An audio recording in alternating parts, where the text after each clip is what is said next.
Alright, welcome back. This is X-Wing Tactics, and this video I'll be discussing the YT-2400, or also known as the Outrider. And let's go through the pilots here. We have the generic one, the Wild Space Frigger, Pilot 2.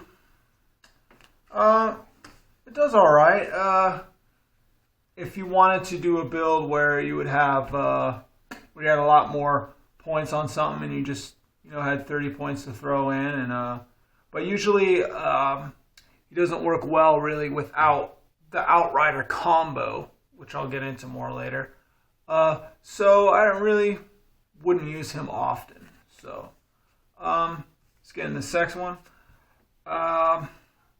Eden Vril, when performing a primary weapon attack against a stress ship, roll and one additional attack die. This works good if you just have him paired with the heavy laser, and so when they get into range 1, you can do 3 attack if they're stressed. That's a lot of ifs. So I'm not too down with that one.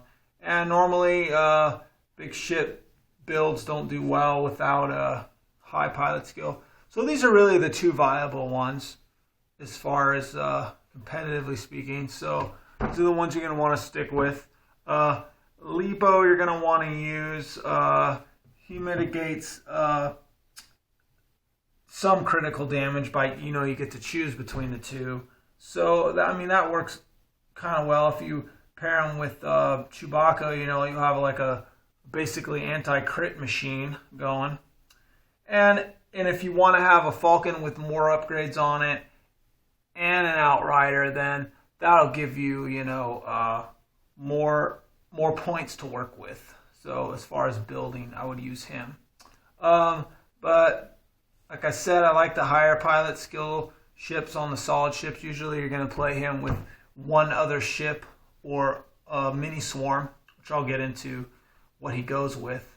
So, but this is known as the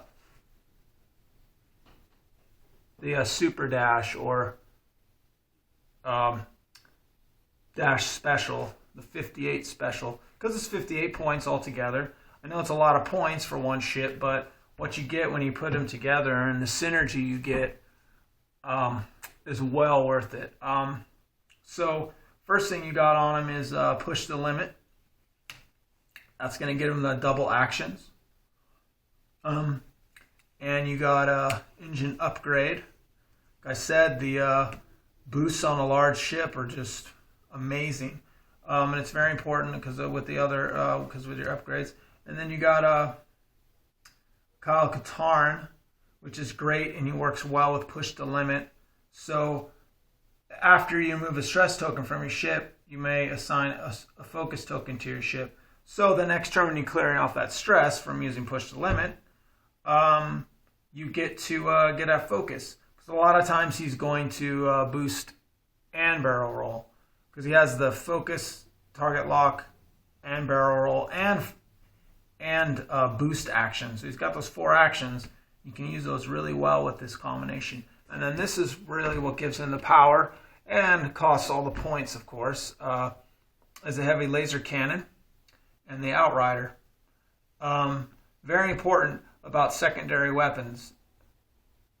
You do not get attack or defense bonuses when you're using a secondary. So when you're attacking at range 3, they don't get to roll an extra evade. So whatever they got is what they got, but then you do. And you have 2 evade, which is okay, but 3 is much better. So what I'll get into in the strategy with this is staying at range 3, and I'll show you how to do that. It's very easy, actually. And then Outrider enables you to have the secondary weapon as a 360. So normally you put a secondary on, it's only in your arc, and then you would attack, 360 with his primary. But this takes away your primary attack and makes it only this. Now, that does pose a problem, though, because you can only attack in range 2 and 3. So you have the donut hole of doom. And that's just saying you can't attack anyone if they're in range 1. So basically, the strategy with this upgrades is to keep your opponent at range 3 pretty much all the time.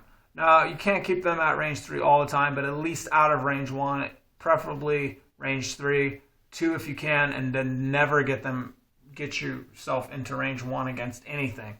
Unless it's somehow totally in your advantage, which I don't know when that's going to come up. But all right, so and also Dash Rindar's ability is amazing, and he ignores obstacles during the activation phase.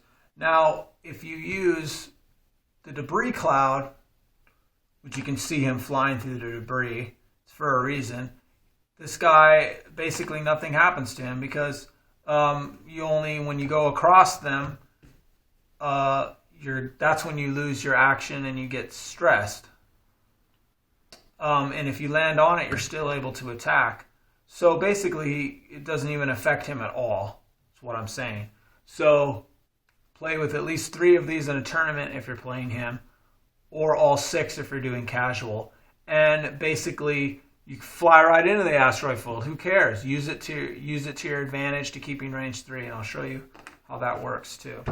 Okay, so you got this guy and you're flying him. A really good way to keep in range 3. It's pretty simple. Say you got a little TIE fighter, a couple TIEs coming at you, and they're going to be moving in on you, and you want to make sure you're in range 3. So you got some options. Depending and obviously depending on the asteroids, usually that's not going to affect you, so you don't even have to worry about those. You can very easily do a 3 bank maneuver away from them, and then a boost here 1. So you're here. And if they move anywhere here, or they turned around, or whatever, you're still in range 2. No problem. So that's something you don't even have to worry about. Now, if they happen to be even closer, and you're like, uh-oh, it looks like they're going to still be pretty close, you can also do your barrel roll. Remember, your barrel roll here is a 1 sideways, so you'll move here. But that's quite a jump from being here to being here. That's an entire range right there. That's a full range 1. So that'll completely get you out of that range 1. Or if you really needed to be in range 3, yeah. And then that's where you would push the limit, obviously. And that's why having pushed the limit's really great, because it enables you to boost and barrel roll in that turn, and that just is pretty much guaranteed you. And then the next turn you'll have a focus. You'll want to have the turn before gotten a target lock on your primary target, whichever one that is. And then you want them shooting at you at range 3, so you got 3 evade. You got 5 shields, 5 hull. He's not the biggest of the big ships, but it's it's up there with the Slave and the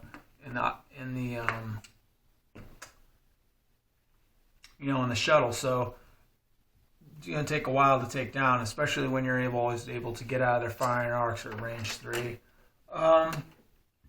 So that's kind of a good move with him. You could do the same thing if they were here. You could do, if you feel like they're guessing that you're going to go here, and they're like, it would be really good for him to go this way. And what they'll do is they'll do a 1 turn and then a boost, barrel roll or whatever. This just represents any type of mini swarm or squad of ships. You can do the 3 turn right here, and then a boost this way. Okay, so now they're over here. and you're over here again. You see, sometimes it's a little bit of a guessing game, but usually you want to do the maneuver that they wouldn't think that you would do, and you just go, you zig when you're supposed to zag, and you constantly do that. And by the time they turn around, you'll have already shot at them twice, and they're not even getting to you. So you can see it's very easy to get that. Now, let's say if you're in this situation and you've got this squad coming at you here, and then they're playing, a decimator build with this guy, like I showed in the other video, and he's over here, So it's kind of like you're going to fly into that guy or you're going to fly into here. So you can't do like this move or that move.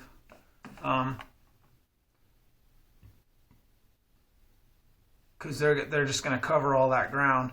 You can do, so you just fly straight. Fly straight, one, and then a boost. Again. So you're all the way over here. And then at that time, they're here.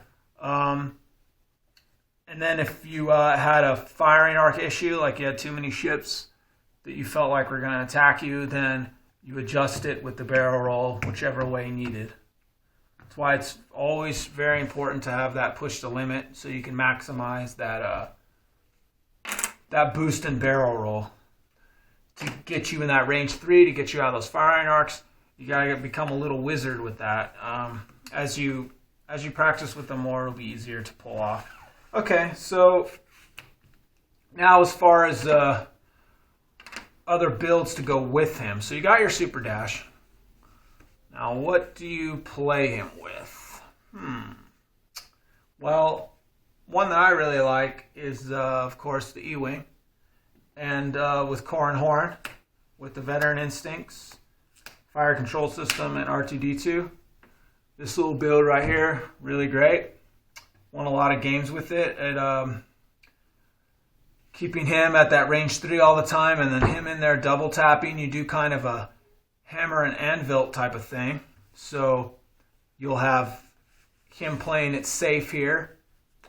He'll get a maneuver here and get out of range of a lot of them.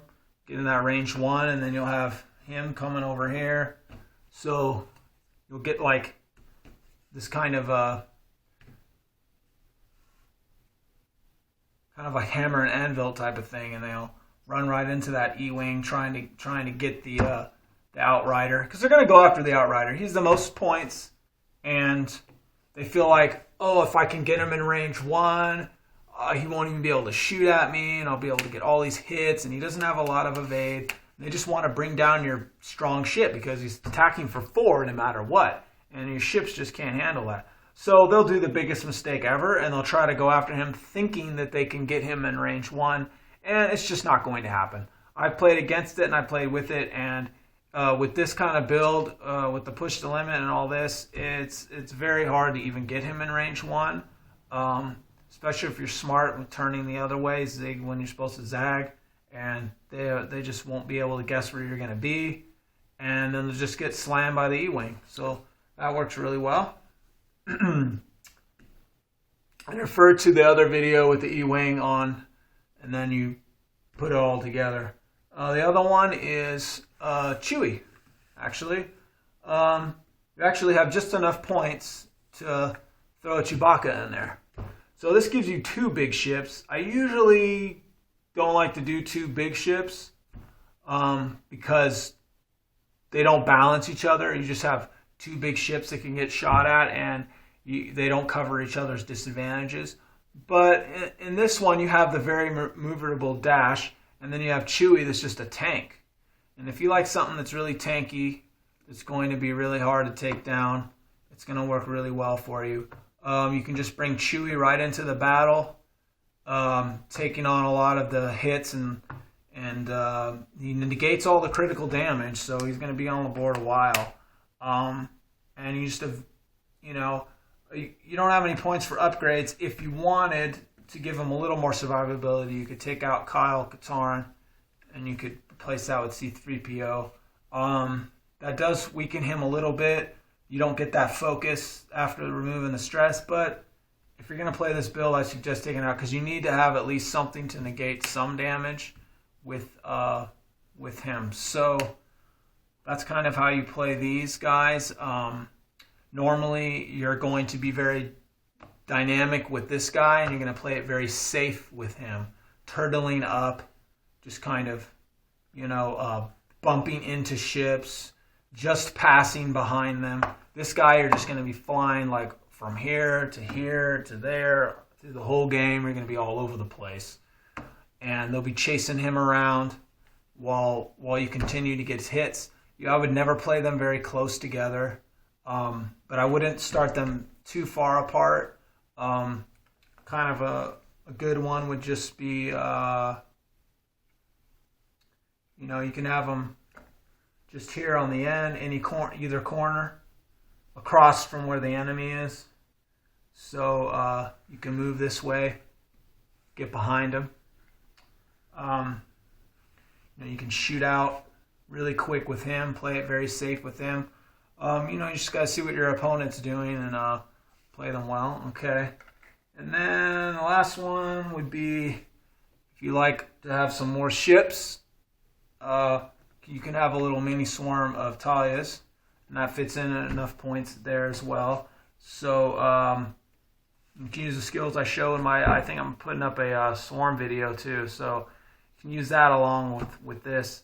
And you do kind of the same thing. You bring these guys just right into the fold, go right at their ships, and then this guy's just around the edge, kind of like a sniper, and they can possibly bump them on your main target. Bump them with one of them, and the other two are able to shoot at range 1, and he's at range 3. So you have kind of like this situation is kind of what you want to happen. You'll have Decimator coming in at you, and you'll have your squad here. And you'll come out, you'll get these guys here, kind of make a kind of a big formation there. So whatever he's doing, he's gonna bump into one. And you'll have him, and you'll move in, and then he'll do that, and he'll bump one. He doesn't get that action, and then he's over here getting that range 3. He gets to attack at 1, but you have 3 attacks on him. He had no action, so he had no focus, no target lock. He's probably not even going to hit that hard. If he has a Zard, he's not going to get an evade. So denying actions and bumping is very easily done with swarms. That's one of the main reasons you want to use them. So if you like those type of tactics and playing it, then that would probably be what you'd want to run with Outrider. Personally, I would try all of them and see which one you like. You got your 58 special here. You want to try the other YT pilots and put in a little more points. Maybe bump one of these up to a Kraken and put some ion pulse missiles on them or something like that. Then you can try them with the E-Wing or with the Millennium Falcon. So yeah, I would try out all of them, see which one fits your style best. Each one of them play a little bit differently. And if you have any more questions or comments, let me know. And you guys have a good day and fly casual.